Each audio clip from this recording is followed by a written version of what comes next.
Alors, bonsoir à toutes et à tous, je suis ravi de vous retrouver pour une 449e rencontre Vlil et ce soir on est donc avec Wash Tezkoun pour son roman L'ami de mon père aux éditions des Paysages. Vous voyez le jaspage également. On va reparler de cette magnifique édition pour la première fois. Un ouvrage jeunesse, même si on pourra discuter aussi de cette qualification-là au catalogue de Paysages. Et donc on a aussi la chance de recevoir Amaury Levillayer qui a fondé cette maison d'édition qui prône la littérature autochtone. Bonsoir à tous les deux. Bonsoir. Bonsoir. Alors, il y a des livres qui ressemblent à des pluies de pollen. On marche dans une rue ordinaire, on tourne une page et soudain, quelque chose dans l'air a changé. On est ailleurs, on est autrefois, on est dans la douleur de quelqu'un d'autre qu'on commence à comprendre comme si c'était la nôtre. L'ami de mon père est de cette nature-là, un roman qui traverse le temps pour réparer ce qu'il a brisé. Maria a 14 ans et la certitude absolue têtue, douloureuse, que son père, Tom, ne l'aime pas. Elle arrive à Pimichouane comme on arrive dans un pays étranger, méfiante, les poings serrés, le cœur déjà fermé en prévention. Et puis il y a Coucou Minache, l'aîné aux allures d'énigme et cette pluie étrange, dorée, suspendue, qui ne ressemble à aucune pluie connue. Et Maria bascule, elle bascule en 1982 dans la communauté de son père, adolescent, dans l'ombre longue et cruelle des pensionnats, dans ce que l'histoire a fait au corps et aux âmes des siens, dans la blessure originelle qui explique tout, l'absence, le silence, la distance que Tom met entre lui et le monde, entre lui et sa fille. Ce roman affirme que la mémoire n'est pas un fardeau, mais plutôt une clé. Il raconte que les pommiers en fleurs survivent aux hivers les plus longs. Ouachtetskoun, 26 ans, Montréal dans les pieds et Pimichouane dans le sang, signe ici son deuxième roman et son premier aux éditions des Paysages, dans cette collection Talisman qui continue de nous apporter en France l'immense littérature autochtone que nous avons la chance de découvrir enfin, parfois quelques mois après. Et c'est aussi, et ce n'est pas rien, le premier ouvrage de littérature jeunesse que publie cette maison, un talisman au sens propre, quelque chose qu'on tient dans la main pour ne pas avoir peur du noir. Alors nous allons ce soir entrer dans ce roman comme Maria en 1982 par surprise, avec confiance, mais surtout avec les yeux grands ouverts. Alors, Washteskun, j'aimerais, avant qu'Amaury nous raconte aussi l'histoire qui vous lie à lui, j'aimerais que vous nous parliez de ces études juridiques que vous avez faites au départ et ensuite la littérature qui est entrée dans votre vie comme une sorte de cataclysme. J'aimerais que vous nous parliez de ça, de cette entrée en littérature. Oui, ben, d'abord, bonjour, Quay. Merci d'être si nombreux ce soir à cette rencontre. Je ne m'attendais pas à ce qu'il y ait autant de gens. Ça me réjouit beaucoup. Pour répondre à la question, en fait, moi, j'ai toujours beaucoup aimé l'écriture. Depuis mon plus jeune âge, je remplissais des cahiers de toutes sortes d'histoires euh, que j'aimais beaucoup écrire. Mais c'était pas, je me projetais pas dans une carrière en littérature, en écriture, parce que les gens autour de moi m'avaient un peu démoralisée à ce niveau-là. On me disait souvent que c'est pas en écrivant des livres que j'allais gagner ma vie, que j'allais pouvoir amener de la nourriture dans mon assiette. Donc, ça m'a convaincue à laisser de côté mes rêves d'enfance. Et j'avais des bonnes notes à l'école, donc je me suis dit, je vais en profiter et je vais aller dans un programme, je vais suivre un domaine qui va me permettre d'aider mon peuple parce que je savais qu'il y avait plusieurs revendications juridiques chez mon peuple, les Pequagaminuts. Je me suis dit que je vais servir à ma communauté et je vais faire des études en droit. Ces 3 années-là, je les ai détestées. J'ai complété mon baccalauréat à l'université, mais c'était vraiment, je me sentais un peu obligée de le faire. C'est avant de faire mon barreau pour devenir avocat que j'ai décidé de faire une année seulement en création littéraire à l'université. Je m'étais dit que je vais juste prendre une pause du droit pendant un an avant de faire ça toute ma vie. Mais à travers ce certificat, j'ai vraiment renoué avec l'écriture. J'ai renoué avec un vieil amour que j'avais abandonné. Donc, une fois que j'avais repris mon crayon et recommencé à écrire des histoires, je ne pouvais plus ne pas faire ça. Donc, Puis, en fait, c'est dans le cadre de ce certificat que j'ai écrit Envole-toi Migoune, qui a été mon premier roman publié au Québec. Et L'ami de mon père, c'est mon deuxième roman que j'ai publié au Québec. Je pense avec Amaury, je ne sais pas si l'occasion va se présenter, mais on va pouvoir peut-être vous partager la raison pourquoi on a décidé de commencer avec L'ami de mon père pour une publication en France. Mais oui, je pense que ça conclut ma réponse à la question. Alors justement, Amaury, la première question c'est comment tu as découvert aussi Wash Spoon? Et la deuxième c'est pourquoi avoir créé une collection jeunesse? Alors c'est même pas une collection jeunesse puisque on est toujours dans la collection Talisman et c'est là où justement j'aimerais te poser la question pourquoi catégoriser ce livre en tant que littérature jeunesse? Et la deuxième question donc sous-jacente, pourquoi ne pas avoir créé une collection? Est-ce que c'est encore trop tôt pour découvrir des voix autochtones qui écrivent de la littérature jeunesse? Est-ce que Washtescun est le Alors, seul en réalité? Voilà. bonsoir Anthony, bonsoir à tous et à tous. Merci encore une fois d'être là. Et puis c'est un soutien que vous nous faites à chaque occasion, donc merci beaucoup. Surtout dans un moment où vous en avez sans doute entendu parler, c'est assez dur depuis le début de l'année, voire maintenant depuis presque un an et demi, évidemment le commerce des livres, hein, pour parler simplement, que ce soit au niveau de la littérature, enfin je veux dire plutôt des libraires comme des éditeurs, l'ensemble de la chaîne est quand même assez impacté. C'est dur en ce moment, ce qui fait que sortir des nouveautés, aller sur des terrains qu'on n'a pas l'habitude de fréquenter, ça accentue sans doute aussi la difficulté.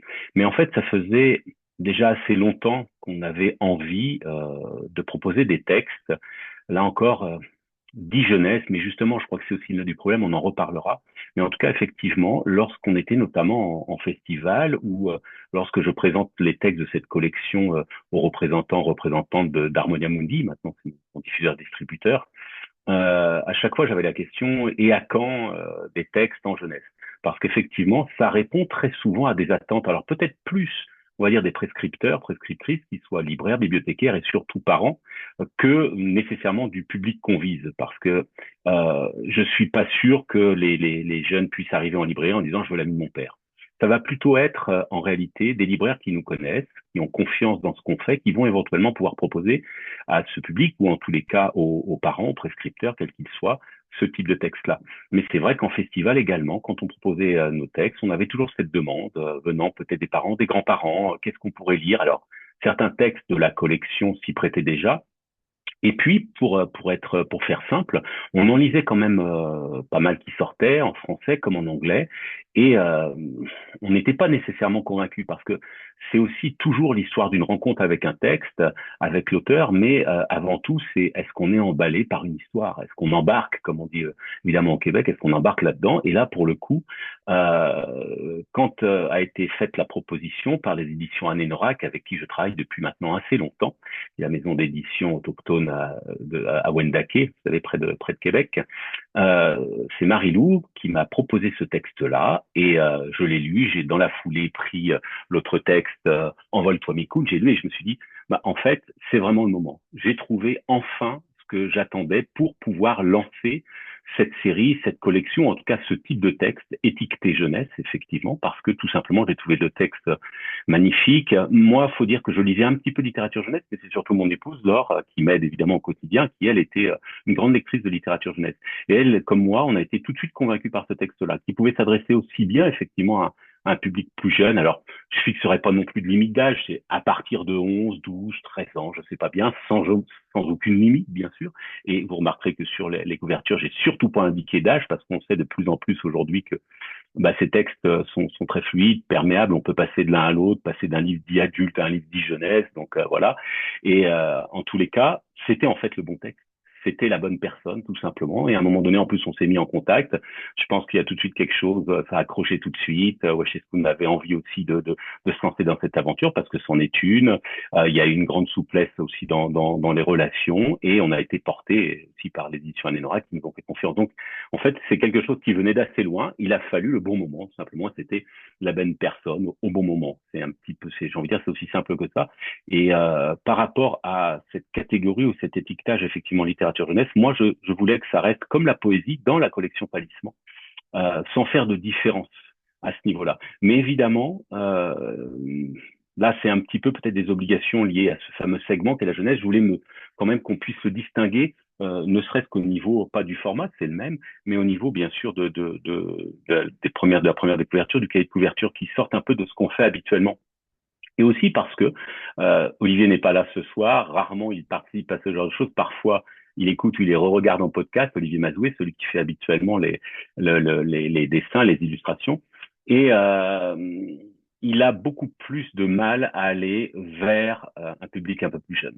Et donc, c'était le moment de faire un pas de côté et de proposer autre chose, avec d'ailleurs celui qui fait la collection en poésie. Vous aviez reçu évidemment Natacha, Maya, Virginia aussi, qui faisait des recueils de poésie dans la collection Talisman.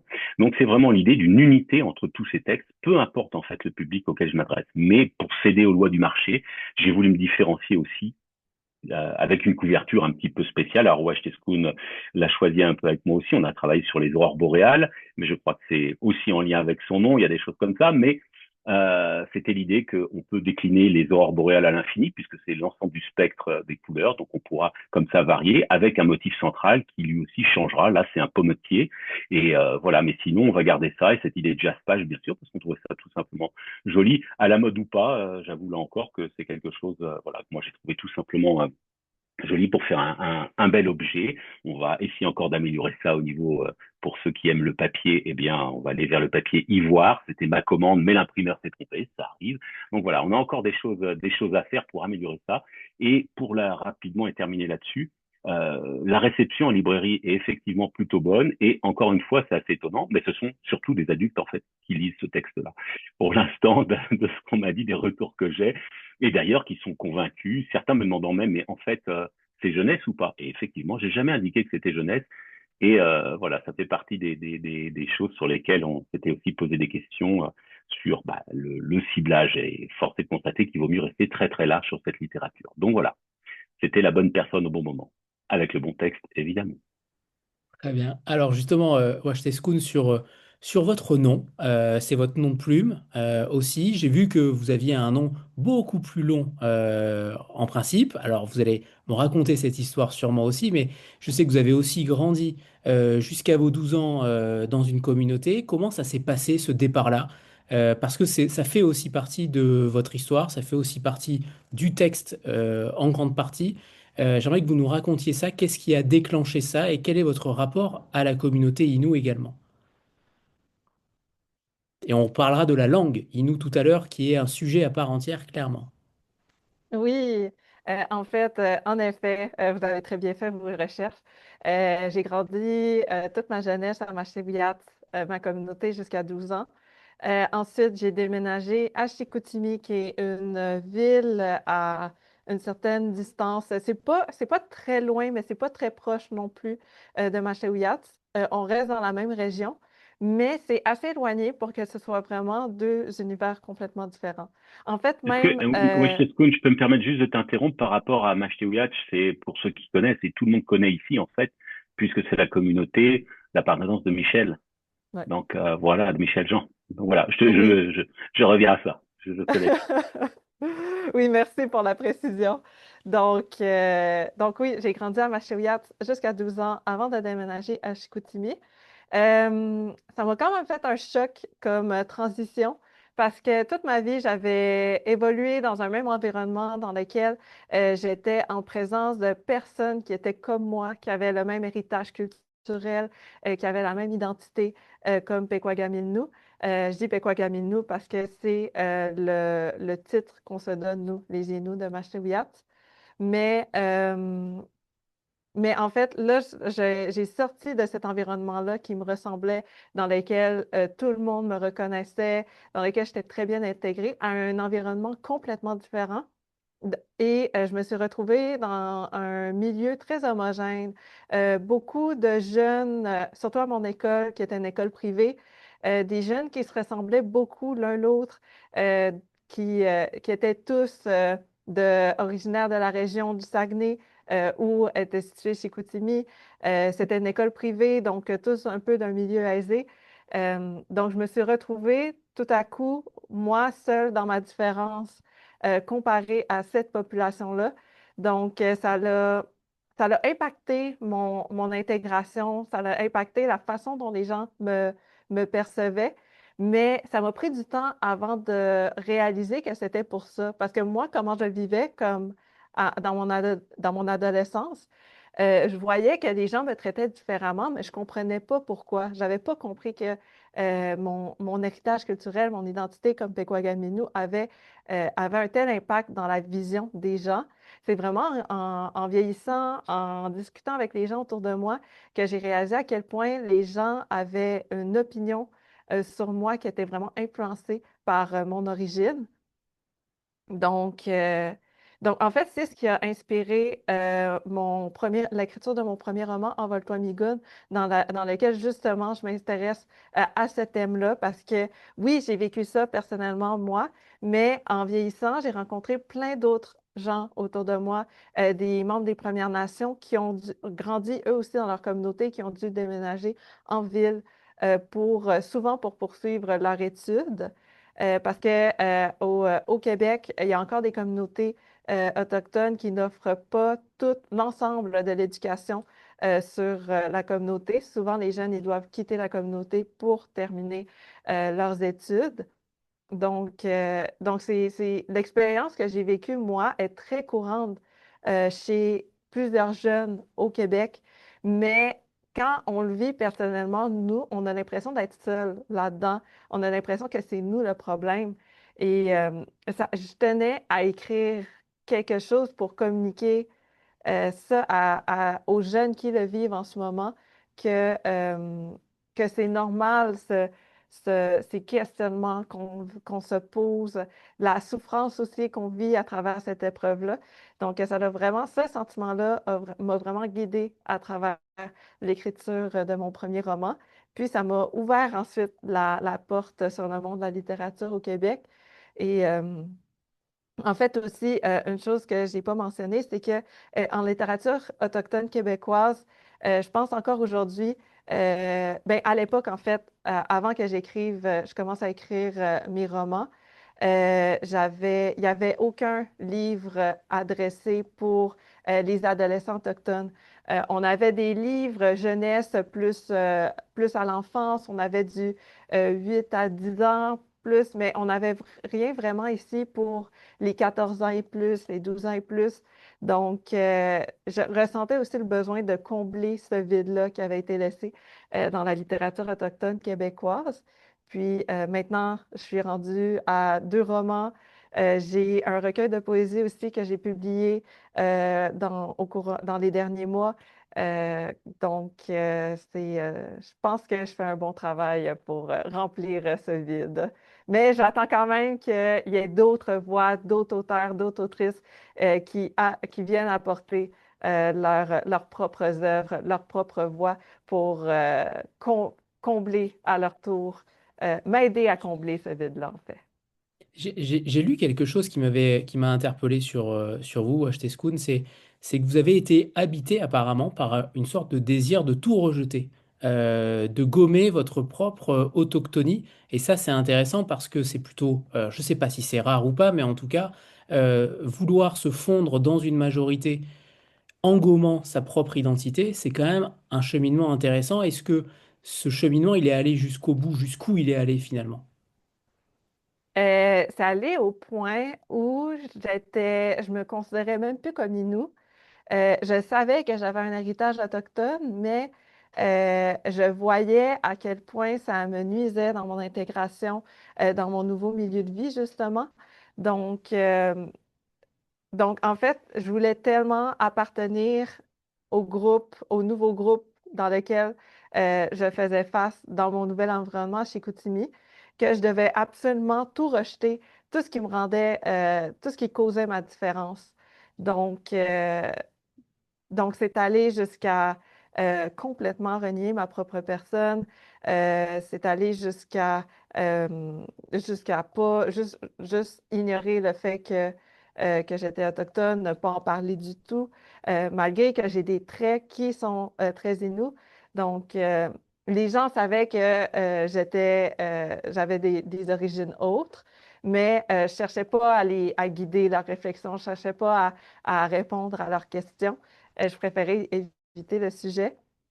C'est vraiment, en fait, après que je sois arrivée à Montréal, après que je sois arrivée en grande ville, que là, j'ai pu renouer un peu avec cette partie-là de mon identité parce qu'il y a une communauté autochtone urbaine quand même assez présente à Montréal. Je me suis retrouvée seule, en fait, à Montréal quand j'ai décidé de déménager pour mes études. J'avais besoin de me rattacher à quelque chose, de me construire mon propre filet dans cette ville-là que je ne connaissais pas du tout. Je trouvais qu'y aller par mon implication dans des groupes autochtones, c'était plus facile parce que je me disais que euh, j'ai, j'ai de la misère à identifier des liens communs que j'aurais avec quelqu'un en ville, mais je sais que des personnes autochtones, on a un certain lien en commun du fait de notre éducation, du fait de nos valeurs, du fait de notre culture. Même si nos cultures sont différentes d'une nation à une autre, je pense qu'il y a quand même des similarités, il y a des points communs entre elles. Donc, pour moi, c'était un peu plus sécurisant d'essayer d'approcher ces groupes-là. Et là, ça m'a permis de vraiment renouer avec ma propre identité, avec ma propre culture, avec mon propre héritage. Merci. Amaury, tout à l'heure, Washtescun nous a parlé de savoir quels livres ont publié en premier. Pourquoi vous avez fait tous les deux ce choix-là de publier L'ami de mon père et pas encore Envole-toi, Mikoun? Ah ben, je vais laisser Wojciech répondre évidemment, et puis après moi je compléterai puisque c'était un choix qu'on a fait ensemble. On s'est quand même assez longtemps questionné. Et puis en dehors des textes de Wojciech, moi je regardais un petit peu ce que je pouvais faire ensuite parce qu'il faut effectivement nourrir ces titres-là. Il suffit pas de lancer un petit peu une série jeunesse et il fallait donc un petit peu construire, avoir une cohérence. Et ça me semblait important de commencer par ce texte-là, d'ensuite continuer par l'autre à un certain temps de distance. Mais voilà, il y a aussi en dehors, hein, on va dire, de ces deux textes-là, l'idée de ne pas en faire juste un coup d'essai, mais vraiment d'installer des choses dans le temps. Donc il faut toujours insérer ça dans une réflexion un petit peu plus longue, qui peut dépasser celle des auteurs et des autrices, qui est celle évidemment de la vie de la maison d'édition. Mais vraiment, je tenais, et là je le redis, après je laisserai évidemment Wojciechowski me parler, mais je tenais à ce que ce soit ce premier texte, et non pas celui qu'on va publier en septembre, je vous reparlerai éventuellement à la fin, parce qu'il y avait vraiment quelque chose de très singulier et une qualité littéraire qui me permettait d'élargir véritablement le public. C'est aussi là que voilà, ce que je vous disais tout à l'heure, il a fallu du temps pour trouver ce texte-là.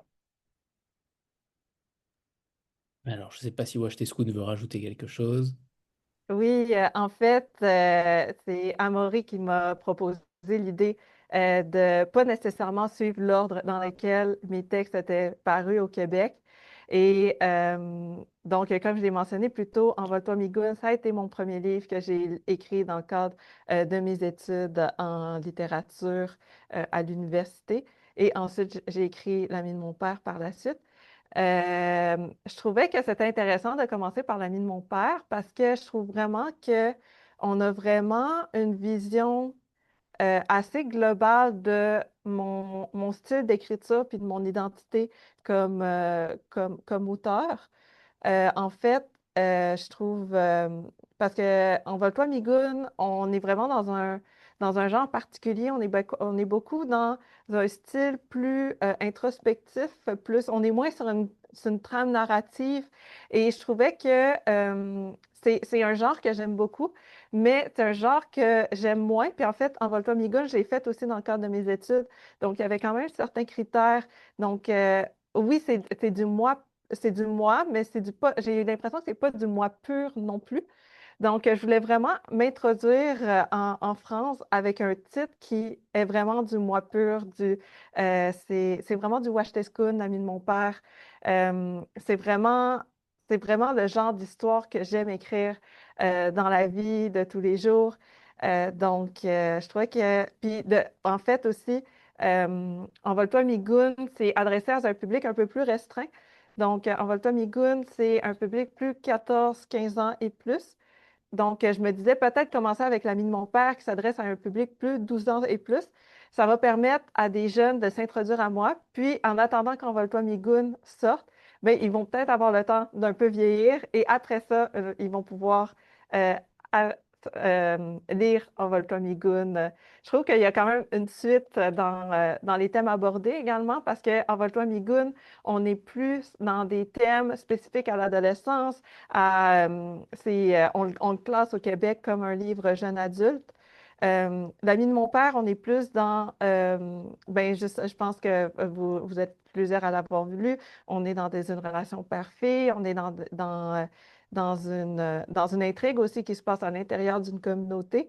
Ça, c'est quelque chose, je pense que lire d'abord une intrigue qui se passe en communauté et après ça, lire un livre dans lequel on parle d'une transition d'une communauté à la ville, je pense que ça peut donner une idée plus nette de qu'est-ce que Migoun a laissé derrière elle avant d'arriver en ville. On a un peu une idée de ça grâce à l'ami de mon père.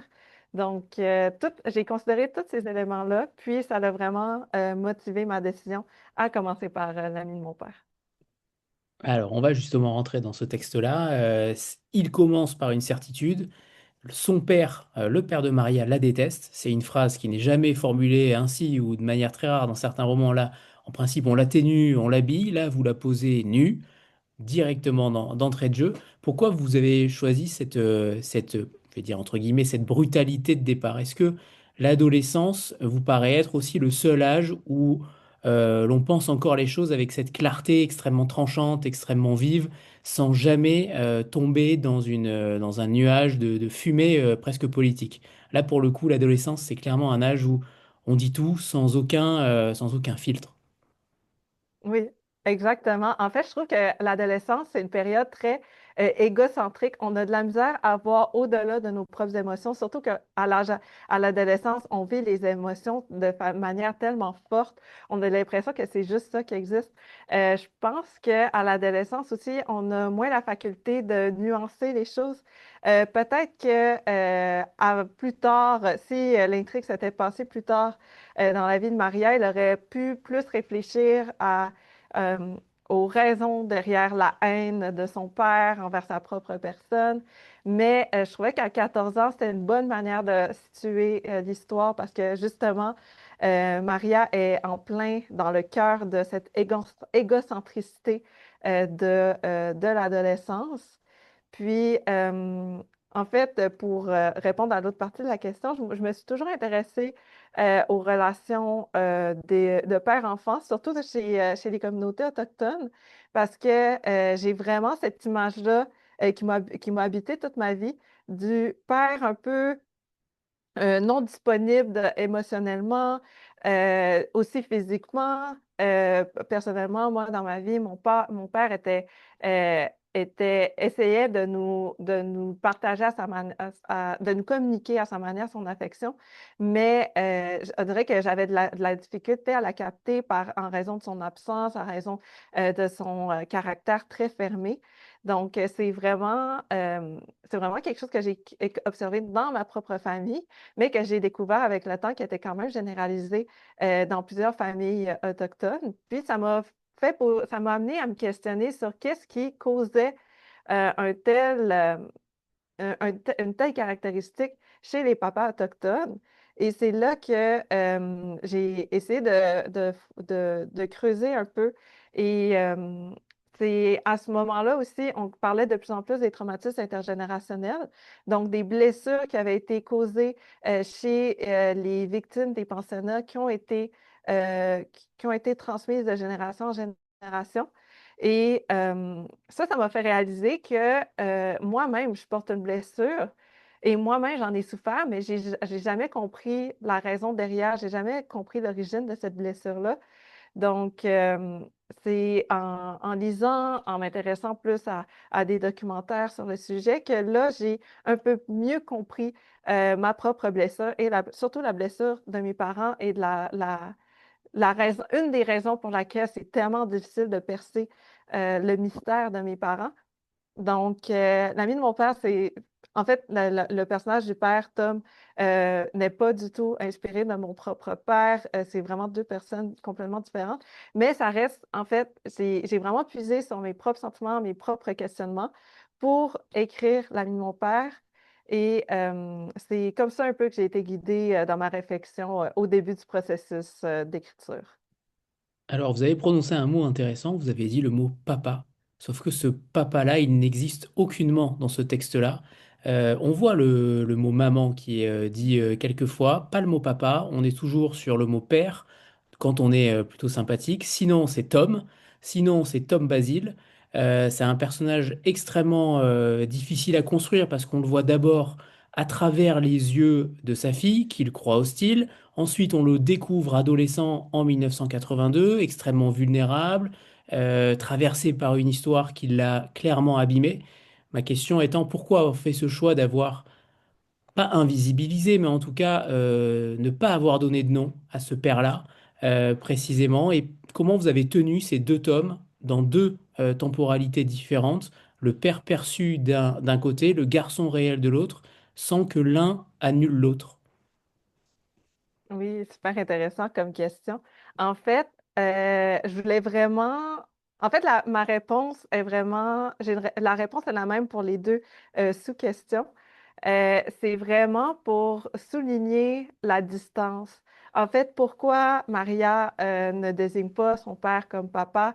C'est vraiment euh, pour matérialiser, pour rendre encore plus évidente la distance entre le père et sa fille. Donc, en effet, tu as souligné qu'elle le désigne seulement par mon père ou carrément Tom Basile. C'était vraiment dans le but d'exprimer cette froideur-là dans la relation, autrement que, à travers leur interaction. Et comment j'ai travaillé le personnage de Tom? En fait, je voulais quand même un contraste intéressant entre le Tom adulte et le Tom ado. Parce que je pense que si j'avais été trop... si ces deux personnages-là, parce que c'est vraiment comme ça que je les perçois, c'est vraiment comme ça que je les ai travaillés, comme deux personnages distincts, je pense que s'il aurait été trop ressemblant, il n'y aurait pas eu d'intrigue l'ami de mon père. Je pense que Tom n'aurait pas eu cette ouverture-là de s'ouvrir à Maria. Mais je pense aussi que c'est ce qui cause un peu la tragédie de Tom, c'est que Tom, en fait, c'est vraiment un enfant blessé mais c'est jamais vraiment dit explicitement à travers le texte. Mais Tom, c'est une victime de négligence parentale. Ses parents ne sont jamais là, ses frères et sœurs ne s'occupent pas vraiment de lui. En fait, pour créer un peu son contexte familial, je me suis vraiment inspirée d'histoires courantes que j'ai entendues ici au Québec, de parents victimes des pensionnats qui s'en allaient dans des voyages d'alcool, des voyages de drogue, qui laissaient leurs enfants derrière pour fuir un peu ce trauma à travers des, ces mécanismes de défense-là. Euh, c'est vraiment comme ça que j'ai construit le contexte familial de Tom. Donc, Tom est un enfant négligé euh, qui, qui ne per- ben, en fait, qui n'est pas aimé, en fait. Peut-être qu'il est aimé, mais il n'est pas capable de le percevoir justement à cause de ce contexte familial-là. Donc, euh, donc, je trouvais que, en fait, Tom, quand il rencontre Maria, qu'est-ce qu'il voit là? C'est vraiment l'occasion pour lui de gagner l'amour de quelqu'un d'où l'importance de cet ami-là qui se fait pour lui. Et Maria le réalise un peu cette importance-là qu'elle prend dans la vie de son père, mais, mais d'où le sentiment de trahison. Je ne sais pas si tout le monde dans la rencontre a lu l'ami de mon père. Ça se peut que je glisse. Si ce n'est pas le cas, Non, c'est pas le désolée. cas. C'est pas le cas. Ah, OK, parfait. Mais c'est ça, d'où le sentiment de trahison à la fin à l'église quand justement Tom se met en couple avec Lucie. Parce qu'en fait, Maria, elle, percevait le sentiment amoureux que Tom développait à son égard comme la représentation de l'amour le plus fort que peut avoir une personne envers une autre. Elle n'est pas tombée amoureuse de son père parce que ce serait un peu bizarre, mais, euh, mais lui, inconscient du fait que c'est sa future fille, euh, en tombe peut-être amoureux. Parce qu'en fait, je vous rappelle qu'on est du point de vue de Maria. Donc, c'est elle qui raconte l'histoire. Donc, c'est son interprétation de la vérité qu'on lit. C'est peut-être pas vrai, c'est peut-être vrai. C'est à chacun d'interpréter.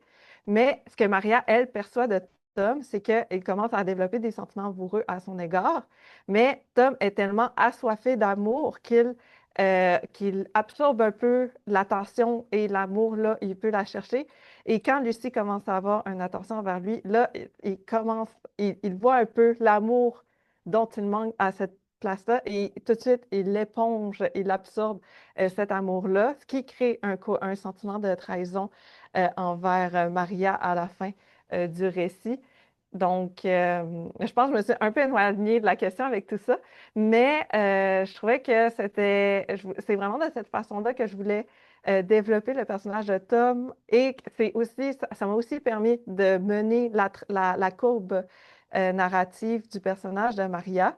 Mais puis je trouvais ça intéressant de créer un contraste quand même puissant entre le Tom adolescent et le Tom adulte qui, lui, est très froid, lui, a des barrières très épaisses. En fait, c'est comme un retournement de situation. T'as Maria qui veut tellement recevoir l'amour de son père, qui est prête à lui en donner s'il est prêt à lui en offrir. Mais Tom adulte, lui, a tellement été blessé, a tellement vécu d'abandon dans sa vie qu'il n'est juste plus capable de lui donner cet amour-là. C'est dans cette perspective-là que j'ai travaillé les personnages. Et puis, il y a un phénomène très important, c'est ce compte à rebours vers une date, ce 26 juillet 1982, puisque Maria, avant de se téléporter, entre guillemets, en 1982, elle boit une concoction faite par, je ne me rappelle plus du nom, rappelez-moi, Coucou Minache, voilà, Ouais, c'est comme ça, Nash. qui la transporte ensuite en 1982. Et tout le roman comment dire, est un compte à rebours jusqu'à cette date-là, jusqu'à cet incendie de l'église. J'aimerais savoir déjà premièrement de quel événement vous vous êtes inspiré, parce que j'ai vu un incendie une église Sainte-Anne à Toronto en 2024. C'est peut-être ça, je ne sais pas. J'ai fait mes petites recherches, je pense que c'est ça, mais sans aucune certitude. Ça, c'est la première question. Et la deuxième question, c'est sur ce compte à rebours, cette mécanique un peu temporelle, une sorte de chronomètre narratif. Est-ce que ça vous permettait aussi, au niveau du rythme, au niveau de la musicalité du texte, et cette urgence surtout pour Maria de revenir dans le passé, qu'est-ce que ça vous permettait de faire en tant qu'auteur? Super intéressant, cette question. En fait, je vais commencer par l'Église. En fait, je trouvais ça intéressant. En fait, j'ai toujours été fascinée par la relation des communautés autochtones, mais plus particulièrement des Inuits avec l'Église catholique. Parce qu'en fait, encore aujourd'hui, ce que j'entends des échos de ce qui se passe dans les communautés, c'est que, de ce que je comprends, il y a quand même une présence très forte de la religion catholique dans les communautés Inuit. Même que si c'était moins présent il y a quelques temps, là, il y a de plus en plus de gens qui se rattachent un peu à cette religion-là. Et en fait, moi, dans ma jeunesse, j'ai toujours été fascinée par l'omniprésence de la religion dans ma vie, dans la communauté. À mon école primaire, on avait une grande, grande croix en plein milieu d'un couloir. Chez moi, on avait un crucifix au-dessus de chaque cadre de porte. Donc, ça m'a toujours fascinée parce que plus tard, en fait, j'ai appris à quel point cette église-là nous a aussi blessés à travers les pensionnats qui étaient dirigés par le clergé. Euh, en fait, ça m'a amené à me questionner justement sur la relation des Inuits avec l'Église catholique. Puis un événement qui m'a quand même marqué dans ma jeunesse, c'est en fait, avant que je sois née dans ma communauté, il y a eu un premier incendie d'une église. L'église a été perte totale, donc ils ont dû construire une nouvelle église qui était plus petite. Puis, dans ma jeunesse, il y a quelqu'un qui a mis le feu à la petite église. Ce que j'ai compris, c'est une personne de la même famille qui avait mis le feu à la première église. Mais c'est vraiment une histoire qui avait fait beaucoup parler les gens chez nous à l'époque. Puis ça m'avait intriguée parce que c'était vraiment devenu la nouvelle du temps, la nouvelle du jour. Tout le monde parlait de cet incident-là. Puis je me demandais pourquoi l'Église était si importante dans la communauté. C'est une question à laquelle j'ai toujours pas la réponse aujourd'hui. Encore, je pense qu'il y a vraiment quelque chose d'intéressant à faire avec cette relation-là, mais que je pense que j'ai pas les connaissances pour le faire. Mais c'est quelque chose que j'ai observé à tout le moins. Donc, c'est quelque chose avec laquelle je voulais m'intéresser dans la vie de mon père. Je voulais quand même rendre la présence du clergé, l'importance de l'Église présente, parce que, euh, parce que je trouvais que justement, ça soulève un peu ce contraste-là de l'attachement à l'Église, mais aussi mise en parallèle avec les blessures dont on a hérité de l'Église catholique. Donc, euh, donc, c'est vraiment ça qui a justifié pourquoi une église qui prend en feu euh, à la fête de Sainte-Anne. Ce qui mène à répondre à l'autre question, pourquoi le 26 juillet? C'est bien le 26 juillet, je crois. Ouais. C'est ça, c'est ça. Euh, en fait, le 26 juillet, c'est la fête de Sainte-Anne, donc qu'on appelle Chétane chez les Inuits. Puis en fait, c'est une fête très importante chez les Inuits. On a plusieurs Inuits de plusieurs communautés vont se réunir à un endroit pour célébrer Sainte-Anne. C'est une fête que j'ai jamais entendue être célébrée chez une autre population que nous. Donc, moi, personnellement, j'ai jamais été à une de ces célébrations-là. C'est juste plus tard que j'ai compris à quel point c'était important à travers ce que j'ai entendu de mes amis, nous. Donc, je trouvais que c'était quand même symbolique de rendre de causer l'incendie à ce moment-là. Surtout que c'est tellement célébré, je me suis dit, c'est sûr que toute la communauté va être réunie à l'église au moment de l'incident, au moment de la catastrophe, de l'incendie. Euh, donc, euh, donc, c'est vraiment pour ces différentes raisons que j'ai situé cet incident le 26 juillet. Puis, le compte à rebours, en fait, je trouvais vraiment que ça me permettait un peu d'organiser le temps de ma trame narrative. Je trouvais que sur un mois, c'était suffisant pour développer la relation de Maria et de Tom, en même temps de leur laisser le temps aussi de mener leur propre enquête et d'explorer un peu le rythme de cette enquête-là. Donc, puis je pense aussi ça crée un certain sentiment d'urgence. On court après le temps. En fait, le temps, il est vraiment, j'aimais l'exploiter de différentes façons à travers l'ami de mon père. Donc, il n'y a pas seulement un retour à l'arrière, un voyage dans le temps, mais il y a aussi une course contre le temps. Je trouvais que le contraste de jeu entre ces différents aspects du temps était intéressant à explorer. En effet, elle l'est. L'autre image importante, celle peut-être originelle du livre, c'est cette pluie de pollen qui fait basculer Maria dans le passé. Donc on est dans un côté fantastique, mais en même temps pas tant que ça, parce que on en a vu beaucoup, des films, des livres sur la science-fiction et du retour vers le passé. Là, on est dans un autre univers. Je ne sais pas comment le caractériser, mais c'est singulier. C'est pas si fantastique que ça. On y croit totalement en fait à ce retour dans le passé. Est-ce que cette idée-là, elle est arrivée tardivement comme une sorte de solution peut-être à un problème narratif que vous n'arriviez pas forcément à résoudre autrement? Est-ce que c'est justement cela ou au contraire, c'était le point de départ de votre réflexion? Le voyage dans le temps, c'était vraiment le point de départ de ma réflexion. Je voulais absolument écrire une histoire de voyage dans le temps parce que, en fait, c'est vraiment la forme dans laquelle je voulais explorer une relation père-fille à un moment où est-ce que les deux avaient le même âge, les deux, le père n'est pas biaisé par sa relation avec sa fille puisqu'il ne sait même pas son existence. Donc, c'est vraiment dans cette forme-là que je voulais construire l'histoire. Puis, la pluie de pollen et son omniprésence, en fait, c'est venu un peu plus tard pendant le processus d'édition.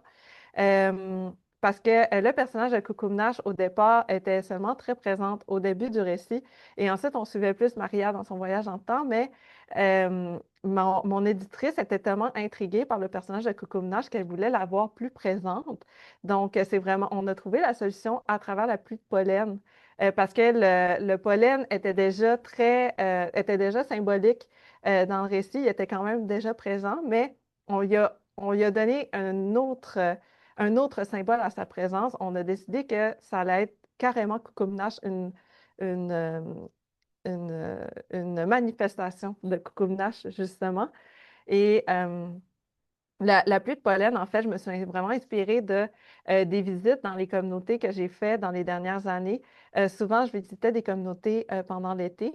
Puis, j'ai vraiment remarqué c'est carrément des pluies de pollen, des flocons de pollen qui émanaient des forêts et qui s'accumulaient sur le bord des chemins.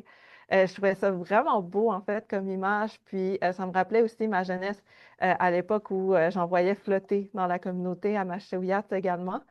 Puis, pendant un voyage dans une communauté, il y a quelqu'un qui m'a révélé que c'était quelque chose qui était hautement inflammable, apparemment. J'ai jamais fait le test, mais quand j'ai mis ça en lien avec l'incendie qui menace d'engouffrer l'église, j'étais quand, OK, il y a quand même un lien à faire entre les flocons de pollen, le feu.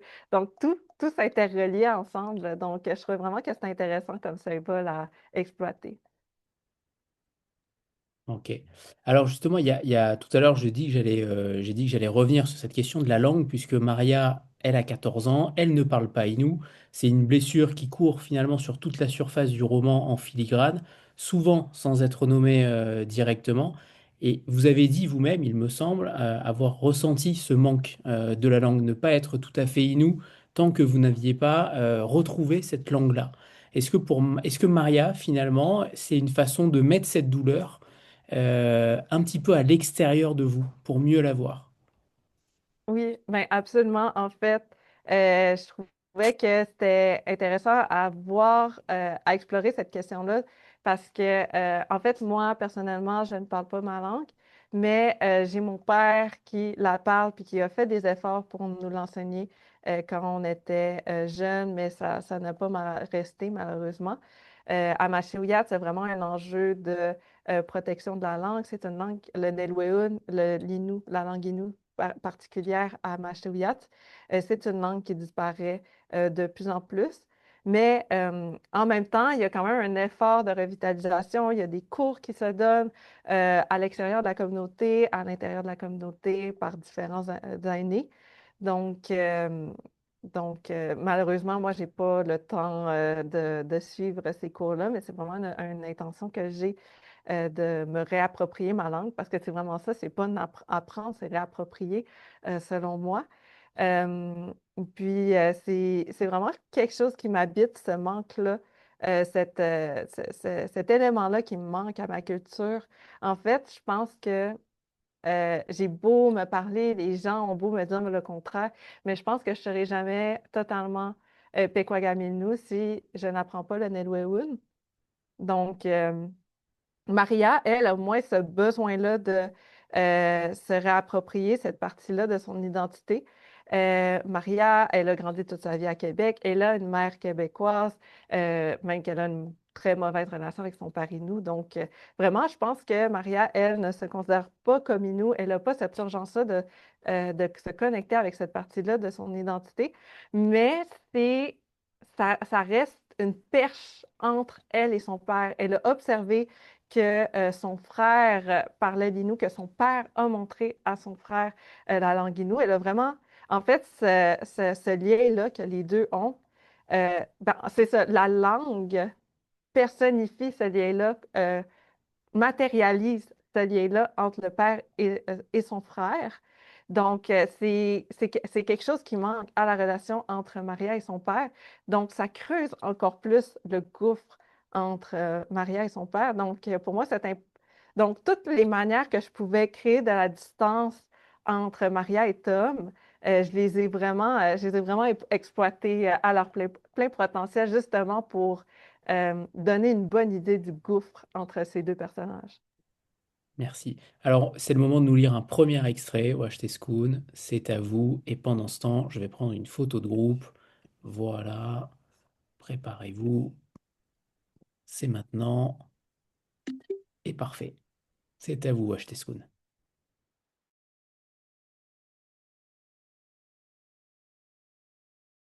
Vous m'avez demandé de lire deux extraits, c'est bien ça? Voilà, on va commencer par le premier Oui, et, et vous lirez le second plus tard. OK. Pour le premier, j'ai décidé le tout début de l'ami de mon père parce que c'est vraiment par là que j'ai commencé mon aventure avec l'ami de mon père. Donc, ça se lit comme suit. Chapitre 1. Mon père me déteste. Un vrombissement de moteur et des crissements de pneus au coin de la rue. Un son assez puissant pour faire trembler la fenêtre et s'attaquer à mon tympan. Au tympan de l'oreille qui n'est pas pressé contre le divan sur lequel je suis allongée. Pas de doute, c'est son pick-up. Je saute sur mes pieds et cours à la fenêtre. Dans mon quartier tranquille de Québec, il n'y a pas un moteur aussi mécontent que celui de la voiture de Tom Basil. Un son à l'image du conducteur. La sonnerie retentit dans toute la maison. Au premier ding du ding-dong, Mathieu ouvre la porte de sa chambre à la volée et dévale l'escalier. Sa chevelure mi-longue noire rebondit sur ses épaules à chaque marche descendue. Je m'empresse de poser la main sur la poignée de la porte avant que mon frère ne le fasse. Tom baisse ses yeux noirs sur moi. Le fronçement de sourcils auquel je m'attendais ne se fait pas attendre. Et c'est tout. Je n'ai pas droit à un câlin, ni à un sourire. Voilà le Merci. premier extrait. Alors, j'aimerais qu'on parle aussi de cette symétrie entre Tom adolescent et Maria adolescente. Donc, pour ceux qui ne l'ont pas encore lu, vous avez compris que les deux étaient adolescents enfin, en 1982. Pour le coup, c'est une symétrie qui n'est pas fortuite, évidemment. Est-ce que cette mise en miroir générationnelle, est-ce que c'était aussi le moyen de dire ne critiquez pas vos parents, vous allez faire des erreurs? Et souvent, vous allez sûrement les répéter. Vous allez sûrement répéter les erreurs, peut-être, ou les choses que vos parents ont déjà faites. Donc, ne jugez pas trop vite. Est-ce que c'est aussi un message pour les adolescents? Moi, je l'ai vu ainsi. J'ai vu ainsi. J'ai l'impression que c'est ça, mais vous allez peut-être me contredire, Roche Tescoun, mais il y a ce côté miroir déformant. Quand on est adolescent, évidemment, on pense souvent, pas à chaque fois, mais souvent que ses parents sont dans le faux ou font des choses qui sont pas forcément bonnes pour nous. Et finalement, on se rend compte que 20 ans ou 30 ans après, on fait exactement la même chose. En fait, je contredirai jamais une interprétation de mes œuvres. Je pense que chacun peut tirer l'interprétation qu'il veut ou qu'elle veut de mes propres écrits. Je pense aussi que c'est ça la richesse de la littérature. Donc, moi qui écris de mon côté quelque chose, mais qui peut être interprété de mille façons de l'autre côté. Donc, c'est vraiment intéressant, en fait. Je trouve vraiment l'image intéressante de la symétrie. Je l'avais jamais réfléchi de cette façon-là. Mais en effet, c'est vrai qu'on peut. Je trouve que j'ai aimé quand même explorer cette relation-là entre le père et la fille à l'époque où le père a le même âge que la fille. Parce que c'est vrai qu'on y réfléchit beaucoup à cette. Ben, je sais pas, moi, c'était le cas pour moi. Si j'avais rencontré mes parents plus jeunes, est-ce qu'on aurait été amis? C'était un peu ma façon d'explorer cette question-là. C'est la base, les parents ne comprennent jamais rien. Je viens de voir le commentaire dans le chat. Mais c'est vraiment de l'impression qu'on a quand on est jeune. Mais je pense aussi que pour Maria, de rencontrer Tom à cet âge-là, à 14 ans, ça lui permet de l'humaniser un peu parce que Maria, surtout dans le contexte de sa relation avec son père, de ce qu'elle observe de son père, j'ai l'impression qu'elle le considère vraiment comme un bloc de glace. Donc, c'est pas un humain, c'est quelqu'un de froid, c'est quelqu'un de dur, qui n'a pas nécessairement d'émotion. Donc, le rencontrer à cette époque-là lui permet de réaliser que, ah, il a une jeunesse comme lui, comme elle. Il a des sentiments finalement et même une certaine vulnérabilité qu'il lui révèle lui-même à cette époque. Donc, je pense que c'est plus comme ça que je vais travailler. Très bien. Et alors, à côté de ça, on a Coucou Minache, qui est décrite comme un petit peu comme, comme étrange. C'est un peu le seuil entre les temps, entre ces deux mondes. Dans la tradition Innu, on sait que les aînés occupent une place quand même très particulière dans la transmission du savoir, contrairement à nos sociétés occidentales où on les laisse un petit peu mourir. Est-ce que justement cette figure-là, c'est quelqu'un que vous avez rencontré quelque part dans votre vie, dans votre communauté, dans les récits que vous avez entendus, ou est-ce que c'est une invention pure?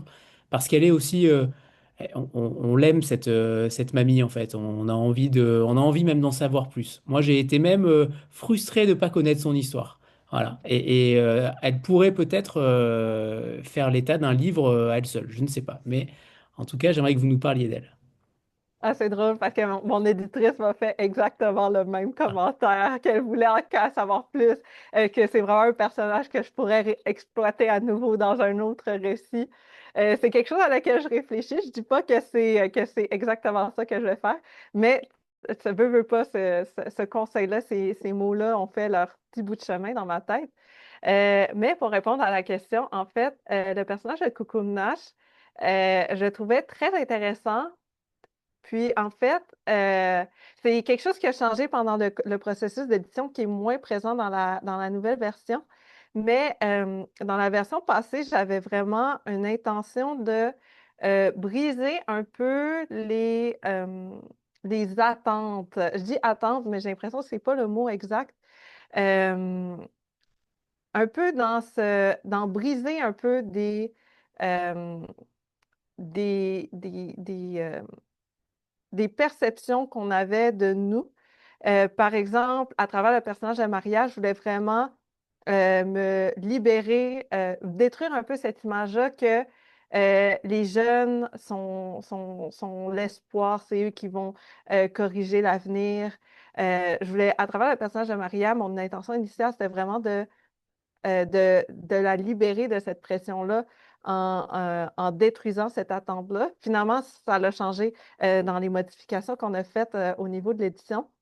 Même que, en fait, ce que je peux dire, c'est qu'on a changé complètement la fin initiale de l'ami de mon père pour de faire la fin que vous connaissez maintenant. Mais une chose qui est restée dans la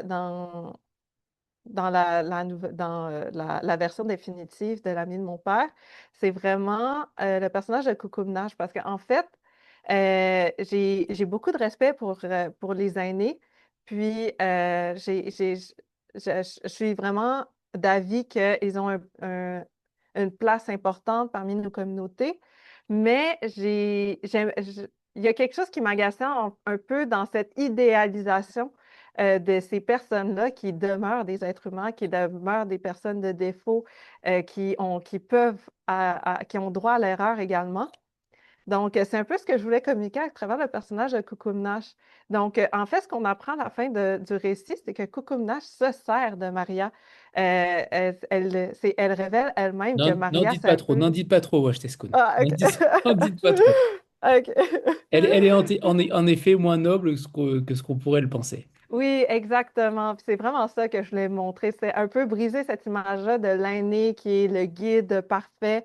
Je vais vraiment montrer une aînée qui finalement est une humaine et qui peut se servir d'autres personnes euh, pour servir ses propres fins.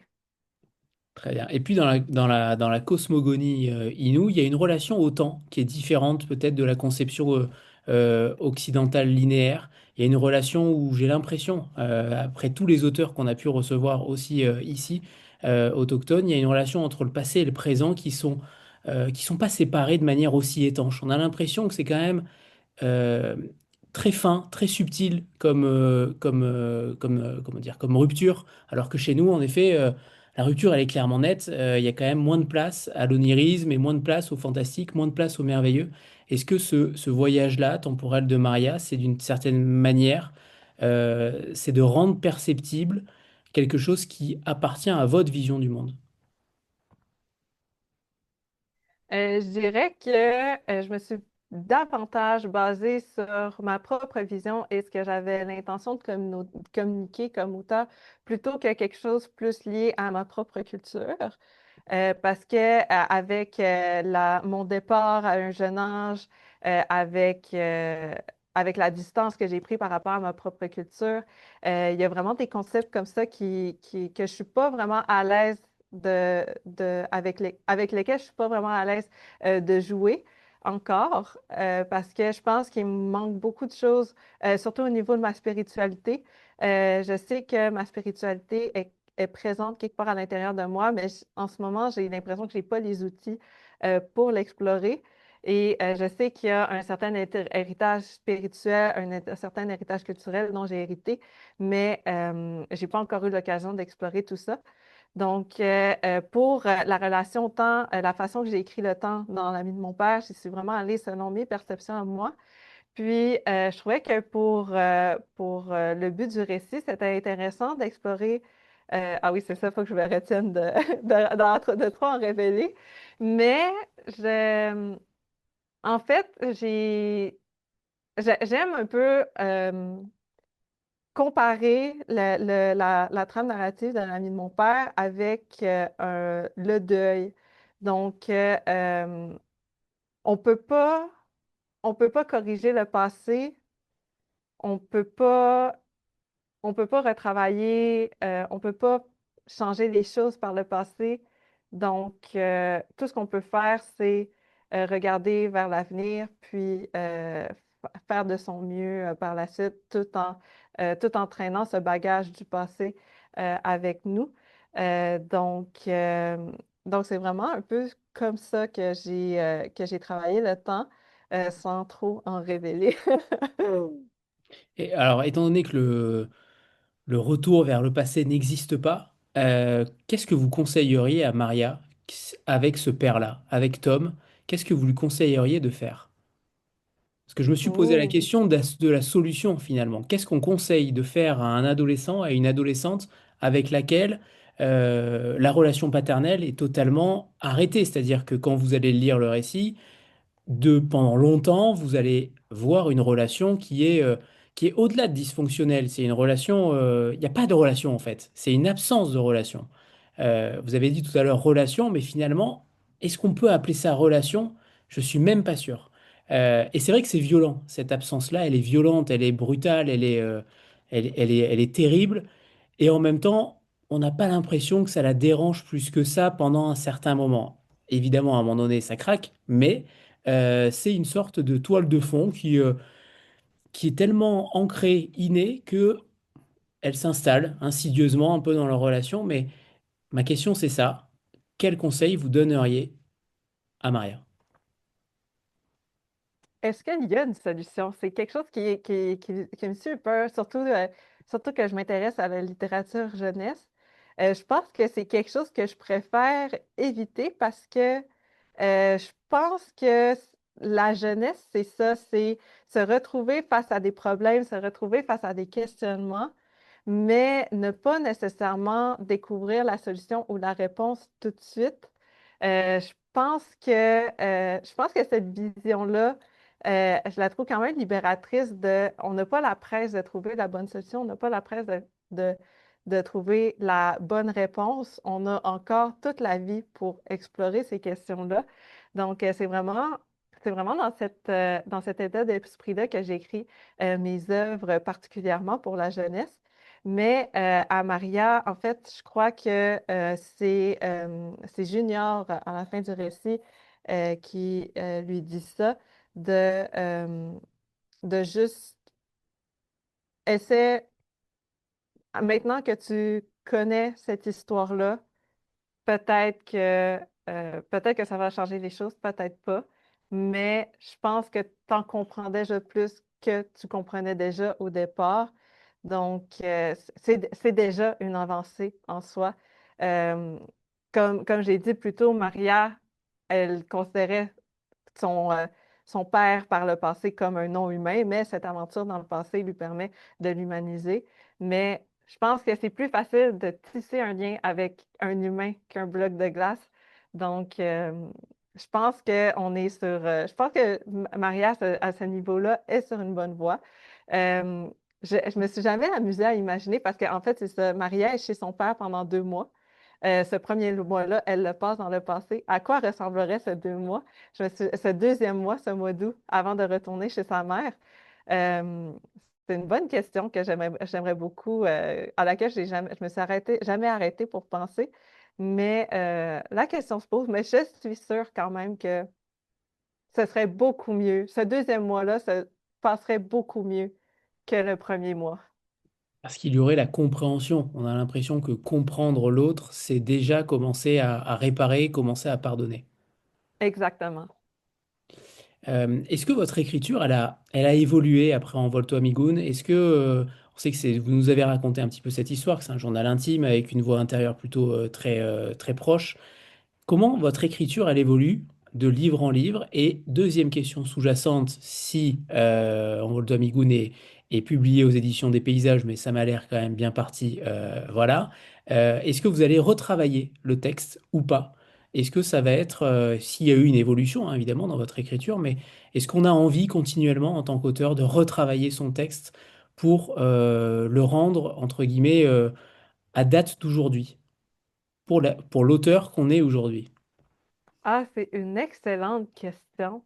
Je suis un peu partagée sur cette question-là parce que je pense que la personne que j'étais quand j'ai écrit des œuvres passées avait quelque chose à communiquer dans une certaine forme, puis on dirait que j'ai envie de respecter ça.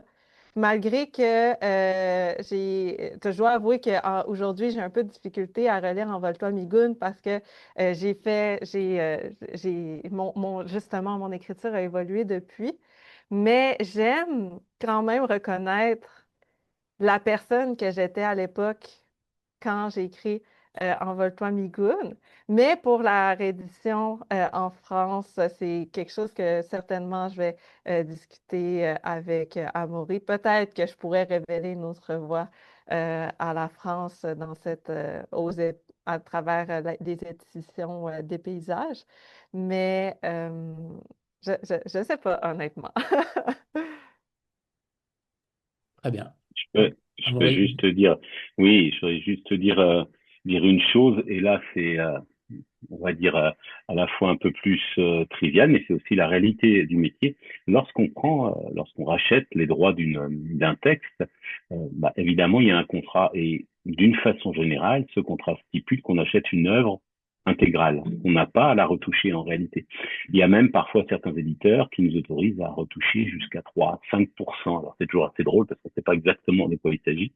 Mais en tous les cas, évidemment, avec les éditions Anémora, on n'a pas ce type de relation. Cela étant, c'est vrai que ça se pose cette question pour l'auteur, l'autrice, pour l'éditeur d'origine, euh, parce que à changer évidemment, à changer des personnages, à changer des noms, éventuellement bouger un petit peu les choses, ça devient une autre œuvre et auquel cas, bah, évidemment, ça va poser des problèmes. Donc voilà, c'est juste pour dire que ça s'inscrit pas seulement dans un geste hein, d'une volonté entre un auteur, une autrice et son éditeur, son éditrice. Il y a aussi voilà ce cadre à respecter. Une œuvre m'a été transmise. On peut faire quelques adaptations peut-être, mais à la marge. Et puis la dernière chose qui me permet toujours de le dire, en revanche, on ne touche pas effectivement au français du Québec pour le coup. Comme d'habitude, j'aime bien faire le petit lexique à la fin, mais il est hors de question, bien sûr, de franciser. Je sais que je le dis parce que ça se fait encore dans des plus grandes maisons d'édition. Nous, on refuse absolument de le faire. Et par contre, on relève des fautes si elles sont aussi problématiques dans le français du Québec, bien sûr. Mais voilà, donc c'est toujours ce problème d'adapter à un public et en même temps l'envie qu'a l'auteur ou l'autrice, surtout quand il y a eu un texte entre, ça fait quand même maintenant quelques temps que Washington a écrit ce texte, bah évidemment de le faire évoluer aussi, mais c'est peut-être plutôt partir dans ce cas-là sur autre chose, une autre aventure, voilà. Mais c'est nécessairement une limite presque juridique que je suis obligé de fixer par respect pour les usages entre éditeurs. évidemment, évidemment. C'est pour d'où ma question. Vous voyez que le lexique dont parlait Amaury, voilà, il est là. Alors là, pour le coup, le lexique, il est en effet dans les normes, entre guillemets, de la littérature jeunesse. Là, clairement, contrairement aux autres textes. J'aimerais que vous nous parliez, Washteskun, peut-être de ce pommier, qui est une image qui revient comme une sorte de fil conducteur, comme un symbole de résilience finalement. Qu'est-ce qu'il dit, ce pommier? Qu'est-ce qu'il représente finalement? Qu'est-ce qu'il porte en lui? Je trouvais ça intéressant de mettre sur place parce qu'en fait, il y a le retour dans le passé, il y a l'incendie de l'église, Puis, en fait, on perd un peu ces traces-là de ce passé qu'ont vécu les personnages en commun. Je voulais vraiment que quelque chose survive, autant que un élément survive à cette histoire-là. Et ça m'a guidée vers le pommier. Donc, j'avais, moi, chez moi, dans ma maison d'enfance, un pommier derrière chez moi. Les pommettes, c'est un fruit qu'on avait beaucoup mangé à l'école. Chacun avait son pommettier à la maison et on s'échangeait nos pommettes qu'on mangeait dans la cour d'école. C'est vraiment resté un souvenir cher à mon cœur.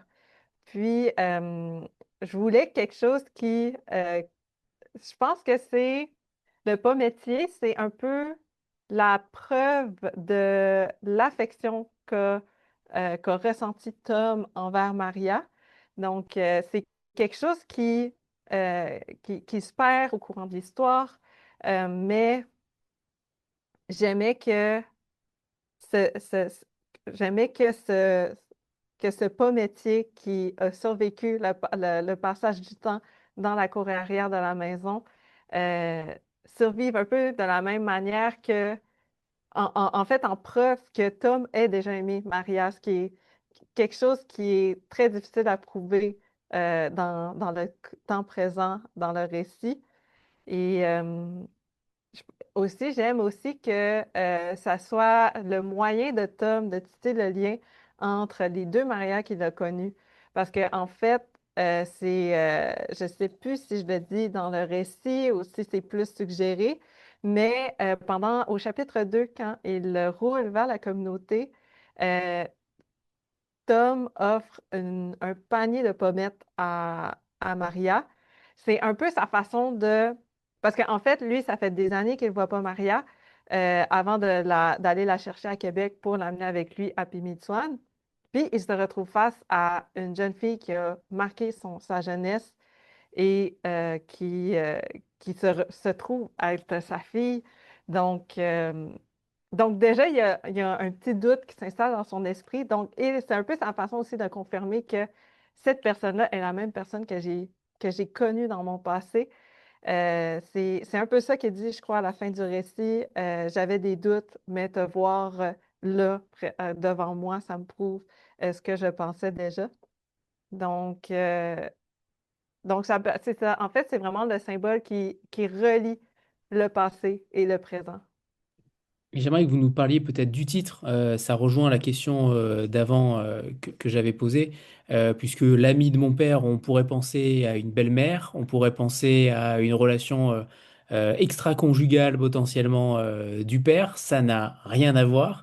Mais justement, on attend cette amitié-là. Est-ce que ce titre, c'est aussi une façon de dire que comprendre la jeunesse de son père, c'est devenir son ami, celui qu'il était avant d'être blessé?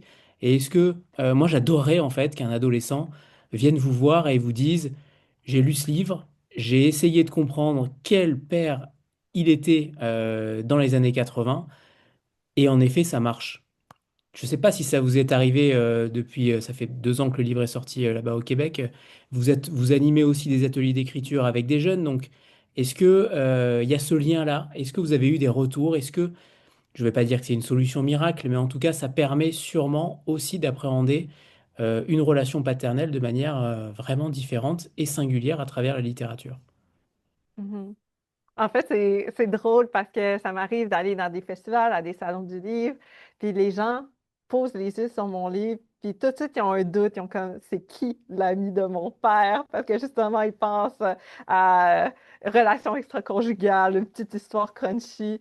Là, en fait, là, je leur raconte l'histoire de l'intrigue de l'ami de mon père, puis tout de suite, tout de suite, il y a de la curiosité, les gens sont intrigués, sont comme comment sont vraiment étonnés par la prémisse à laquelle ils disent n'avoir jamais pensé, n'avoir jamais imaginé.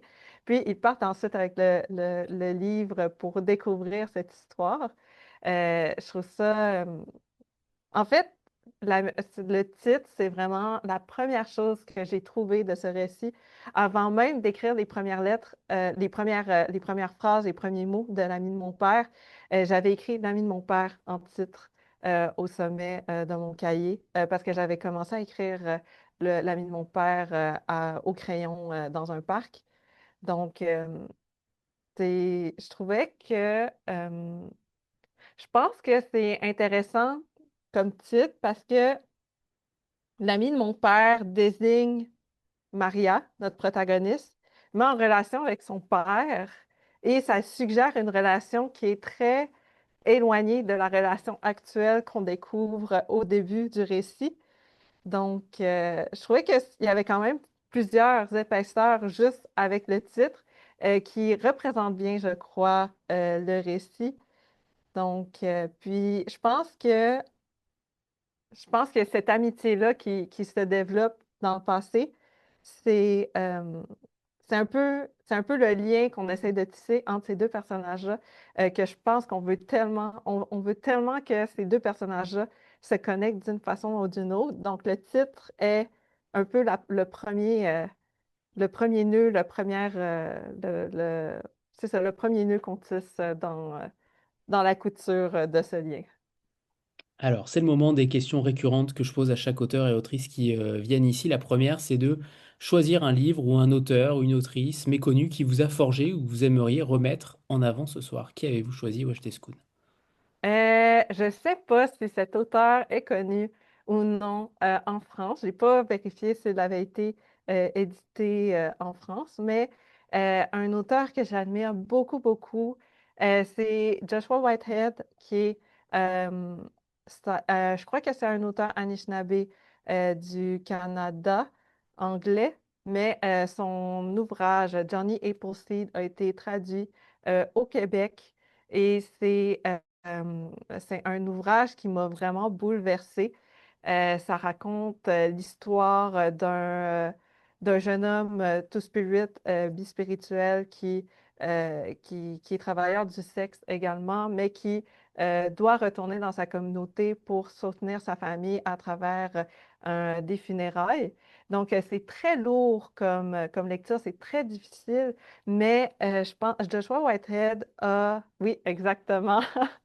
Voilà, Joshua il a été Whitehead. publié en France aux éditions Mémoire d'Encrier. Ah, parfait. Donc, facilement accessible pour vous de l'autre côté de l'océan. En fait, c'est vraiment pas facile comme lecture. Je l'avais proposé à un club de lecture et la moitié des personnes avaient dû interrompre leur lecture parce que ces personnes-là avaient trouvé ça trop difficile de poursuivre la lecture. Surtout, en plus, j'ai suggéré ça à l'hiver quand le ciel est sombre, quand le temps est froid. Donc, en plus, c'était pas le bon contexte pour lire une lecture d'une lourdeur. Mais c'est ça, je dis que c'est difficile à lire, mais c'est de toute beauté. C'est une, c'est une lourdeur qui est exprimée à travers une poésie, un amour. Parce que c'est ça, en fait, que je retiens de ce récit-là, c'est vraiment l'amour.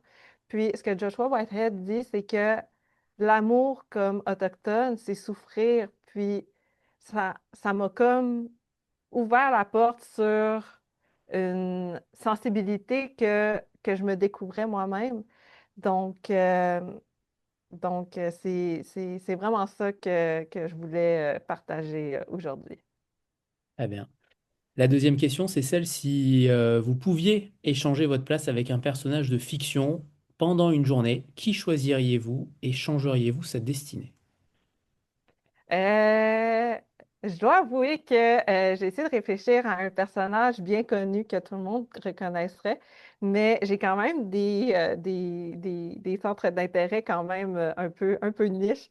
Donc, je vais y aller. En fait, la seule réponse à laquelle je réussissais à réfléchir, c'est un personnage de manga. Donc, Ash Lynx de la série de manga Banana Fish qui est un personnage extrêmement tragique, victime d'un, d'un, d'un réseau de trafic humain depuis son jeune âge. C'est vraiment un personnage qui m'a beaucoup touchée et avec une fin absolument horrible. Désolée, je vais vous révéler la fin, mais ce personnage-là meurt au moment où enfin les choses s'arrangeaient dans sa vie. Puis en fait, après ça, je me suis intéressée à qu'est-ce qui a justifié cette décision-là de l'auteur. Puis l'auteur, ce qu'elle disait, ouais, exactement. Donc, l'autrice, ce qu'elle disait, c'est que elle pouvait pas, avec tout ce bagage-là dont a hérité H, H pourrait jamais avoir de fin heureuse, pourrait jamais être heureux. Mais je trouvais ça quand même, je sais pas, moi, je dirais que je voulais avoir espoir en l'avenir de ce personnage-là. Donc, oui, il ne guérira jamais de son traumatisme, oui, il ne guérira jamais de ses blessures, mais si j'échangeais de place avec ce personnage-là, je pense que je changerais sa destinée et je ne lui donnerais pas la mort comme l'a fait l'autrice. Très bien, très bien. Très belle référence que je vais m'empresser de lire ou de regarder, je ne sais pas s'il y a une série. Oui, il y a un animé, ouais. Eh ben, parfait. Et la troisième question, c'est une petite nouveauté, c'est que un auteur, l'autrice qui vous a précédé, c'était Madeleine Allard. Je me rends compte que ça fait trois rencontres, trois auteurs et trois autrices québécoises pour le coup cette semaine-là, donc c'est parfait, on est ravis. Madeleine Allard, je lui ai posé la même question que vous. Finalement, quelle question redoutez-vous le plus lors d'une interview? Vous n'avez évidemment pas l'obligation d'y répondre. Je la poserai donc la semaine prochaine, pas la semaine prochaine, dimanche à Joséphine Bacon et Laure Morali, rien que ça. Donc vous avez une sacrée pression, Washington. Mais pour le coup, la question qui embêtait Madeleine Allard, c'était celle-ci. Elle n'est pas très compliquée, je vous rassure. Combien de temps avez-vous travaillé votre texte? C'est une question qui l'indisposait beaucoup, parce que c'est une question qui est déjà très galvaudée. On la pose, à mon avis, très souvent à chaque auteur qui passe dans les interviews. C'est vrai que ça n'a presque aucune importance, mais pour le coup, c'est la question qu'elle vous a posée ce soir. Ah, mais en fait, moi, j'adore répondre à cette question. Parce que, en fait, je trouve vraiment qu'il y a une genèse intéressante derrière l'ami de mon père parce que j'étais en vacances pendant que j'ai commencé l'ami de mon père. Et une fois que j'ai commencé à écrire justement ces premiers mots-là que j'ai écrits dans un parc, tout de suite, j'ai reconnu le potentiel de ce projet-là et je m'y suis j'ai vraiment été disciplinée dans ce processus-là. Pendant un mois et demi, chaque jour, j'écrivais un chapitre ou une partie de chapitre de l'ami de mon père. Et au bout d'un mois et demi, j'avais peut-être 45 jours, j'avais complété l'entièreté du roman. Donc, c'est quelque chose que c'était la première fois que j'étais aussi efficace dans l'écriture d'un projet. En plus, c'est mon projet le plus long. Donc, je suis vraiment fière de ma discipline, dans ma discipline d'écriture. Très bien. Et donc maintenant, c'est la question qui vous embête, que vous redoutez le plus lors d'une interview, et que je poserai donc dimanche à Joséphine Bacon et Laure Morali. Moi, c'est une question qui m'embête plus personnellement, mais peut-être qu'elles vont, c'est une question qu'elles vont plus, qu'elles vont moins, qui va moins les embêter. En fait, moi, une question que je redoute un peu à chaque fois, c'est quelle est la réception de mes œuvres dans ma communauté? Parce que, comme je l'ai mentionné plus tôt, ça fait quelques temps que j'ai quitté ma communauté. Donc, en fait, j'ai pas vraiment, tu sais, oui, j'ai de la famille encore là-bas et tout, mais j'ai jamais vraiment d'écho de la réception de comment c'est reçu là-bas. Est-ce que les gens me lisent tant que ça? Je sais que dans ma famille, mais au-delà de ma famille, j'ai pas vraiment de réponse, j'ai pas vraiment de nouvelles. Donc, je Ça sais vous jamais frustre, vraiment. c'est ça? Pardon? Et ça vous frustre? Ben, pas que ça me frustre, mais je sais jamais vraiment quoi répondre. Parce Juste que parce que justement, ça vous enferme dans un modèle communautaire, c'est ça? non, c'est plus en Non. fait que je connais pas la réponse, Ok, vu que j'ai pas beaucoup d'écho de mon village. ok, très bien. Ouais. Alors, et Qui maintenant, c'est... sera peut-être pas le cas de Joséphine et de Laure. Ah, je sais pas, on verra, on verra. Eh bien, c'est le moment de nous lire un second extrait, Wash Tescoun, c'est à vous, avant de conclure. Oui, cette fois, je vais vous lire le début du chapitre 4. C'est après une dispute avec son père Tom, Maria fuit la maison et se promène seule dans la communauté. Des flocons de pollen s'élèvent au-dessus des arbres de la forêt. et flottent dans l'air comme des cristaux de neige par une journée d'hiver tranquille. Les toits des maisons et les pare-brises des voitures sont dissimulés sous des accumulations blanches qui ressemblent à des bains de mousse. J'ai envie de sauter dans l'une d'elles pour savoir si elles sont aussi douces et moelleuses qu'elles paraissent, mais mon temps est compté. Je dois me rendre à ma destination avant que Tom réalise que je suis partie. Je croise une famille et lui demande quelle direction prendre pour me rendre au mémorial. Les parents me sondent du regard, en s'attardant à mes cheveux clairs et à mes yeux noisettes, et m'indiquent la voie à suivre. Leurs indications me guident jusqu'à la rue qui remonte plus haut dans le village et s'éloigne du lit de la rivière. Les maisons souffrent d'un manque d'entretien. Des fissures traversent leurs fenêtres et de la saleté noire noie le blanc de leurs portes. Je ne reconnais pas les parcs où la rouille ensevelit les structures de jeu. Je dois être sur le bon chemin. Si la rencontre impromptue avec Lucie m'a permis une chose, c'est que je connais maintenant un endroit dans la communauté où Tom n'ira jamais me chercher. Le mémorial, une grande croix blanche, est dur à manquer. Je l'aurais trouvé même en déambulant seul dans la communauté. Des bouquets de fleurs de toutes les couleurs ornent son pied. Je m'approche de l'écriteau placardé à la croix pour y lire l'inscription. À la mémoire des victimes de l'incendie de l'église Sainte-Anne, le 26 juillet 1982. Merci, Washteskun. Alors, ce que ce roman nous aura appris ce soir, c'est que la réparation ne ressemble pas à ce que l'on croit. Elle ne ressemble pas à un geste héroïque, ni à un pardon solennel. Elle ressemble à une pluie de pollen dans la lumière de juillet, elle ressemble à une aînée qui ne répond pas aux questions, mais qui sait depuis longtemps les réponses. Elle ressemble à une fille de 14 ans qui, au lieu de fuir, reste, qui reste dans l'inconfort du passé de son père, dans la nuit du pensionnat, dans la peur de la communauté en 1982, et qui choisit, contre toute logique, de ne pas détourner les yeux. Washteskun nous a montré ce soir quelque chose de rare, la façon dont une écrivaine de 26 ans porte en elle une mémoire qui n'est pas seulement la sienne, une douleur qui n'est pas seulement celle de sa génération, et comment cette mémoire, au lieu de l'alourdir, lui sert d'encre.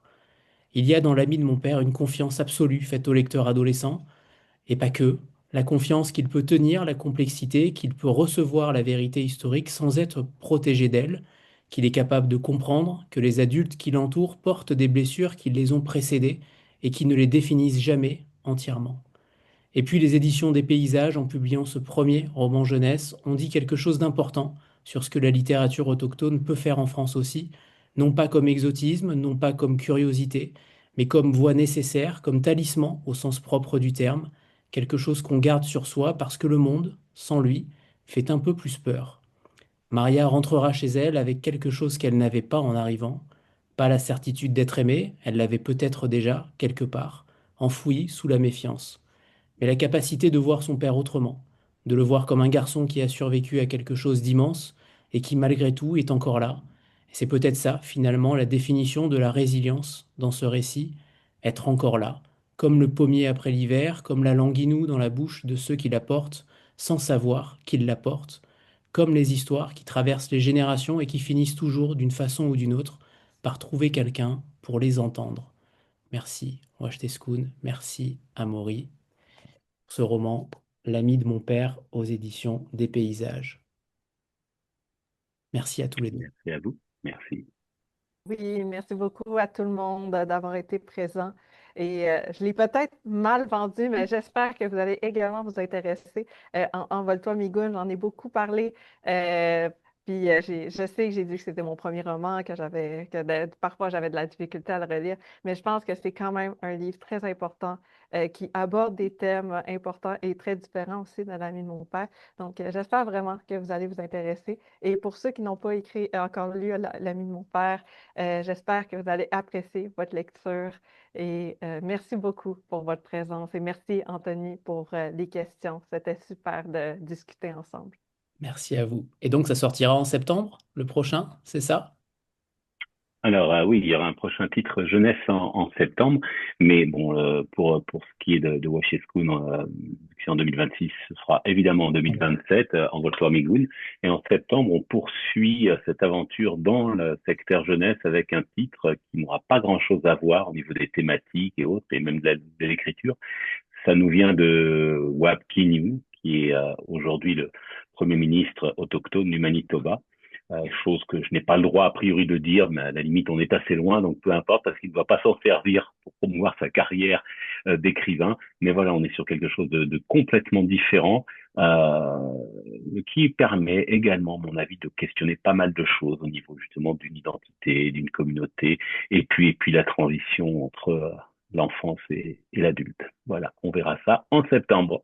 Magnifique. Merci. Merci à tous les deux et on se retrouvera dimanche avec Joséphine Bacon et Laure Morali. Comme toujours, vous vous inscrivez sur le site vlil.com. Merci à tous les deux.